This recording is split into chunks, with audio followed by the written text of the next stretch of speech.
ইস্তিগফারটা যদি কেউ পড়ে, আত-তাওয়াল্লি মিন ইয়াউমিজ যাহাফ, যুদ্ধের ময়দান থেকে পালিয়ে আসা কবিরা গুনাহ।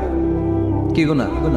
কাফেরদের সাথে যুদ্ধ, আমি তাগড়া যুবক, তলোয়ার নিয়ে নেমেছি, আমার দেহের এক ফোঁটা রক্ত থাকা পর্যন্ত আমি যুদ্ধ চালিয়ে যাব, আমি ফিরে আসতে পারবো না, আইনটা কার?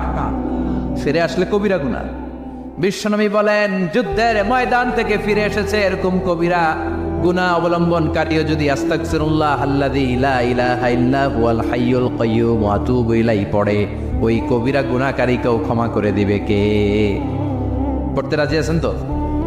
আবার সাইয়েদনা আবু বকর বললেন, ইয়া রাসূলুল্লাহ আল্লিমনি দুআআন আদউ বিহি ফি সালাতি, এমন দোয়া আপনি আমারে শিক্ষা দেন যেই দোয়াটা আমি নামাজে পড়তে পারি।